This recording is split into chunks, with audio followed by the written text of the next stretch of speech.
tous, nous voici de nouveau à l'EMS Val-Fleury à Genève en compagnie de sa directrice générale Nadine Benet. Bonjour Nadine. Bonjour, bienvenue.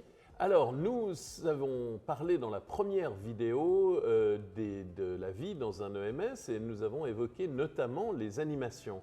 De quel type sont ces animations, Nadine? Est-ce qu'il s'agit uniquement de petits spectacles et d'animations culturelles ou est-ce qu'il y a quand même des choses plus sportives? Alors, il se passe beaucoup de choses en EMS. On a toute une partie d'activités liées à la thérapie. On a de la zoothérapie, on a de l'hypnose et pas mal de choses. On a beaucoup d'activités culturelles ici, mais aussi à l'extérieur, des concerts. On va aussi au Grand Théâtre, on va au Victoria Hall régulièrement. On va aussi au Cirque CNI chaque année. Et puis aussi beaucoup d'activités sportives. On a des activités zen, on a des séances de yoga et puis aussi de la gym senior.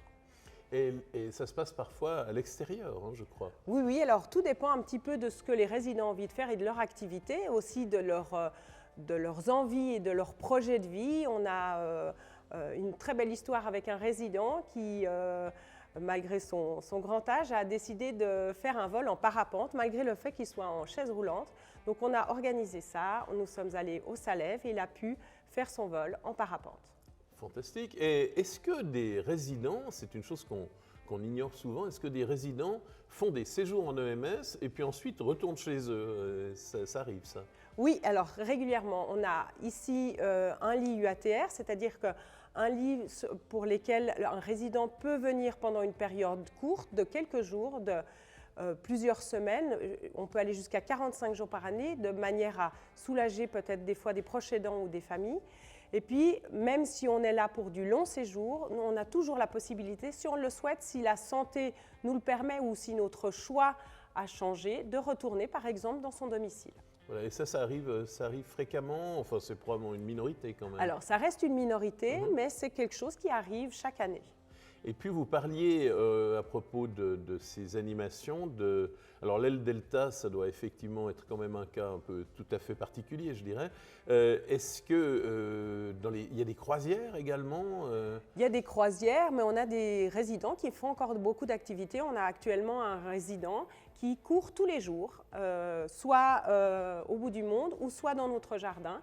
Tous les jours, il court. Et vos soignants sont adaptés, enfin sont formés pour faire de l'animation aussi. C'est-à-dire que c'est un peu comme vous parliez dans la première vidéo d'un mini Club Med. Les animateurs d'EMS, c'est un peu des animateurs de Club Med aussi? Voilà, alors il y a un accompagnement un peu plus complet. Mais c'est vrai que tant les soignants que les animateurs et aussi des prestataires externes qui viennent sont formés pour apporter la meilleure qualité dans les activités qu'on propose aux résidents. Bon, écoutez, ça a l'air vraiment tout à fait séduisant.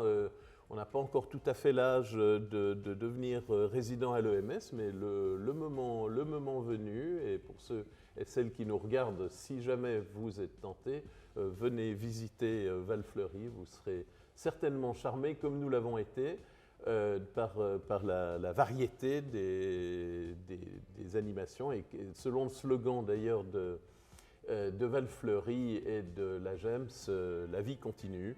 Merci Nadine Benet de votre accueil et nous donnons rendez-vous à nos téléspectatrices et téléspectateurs pour une prochaine vidéo sur Geneva Partners.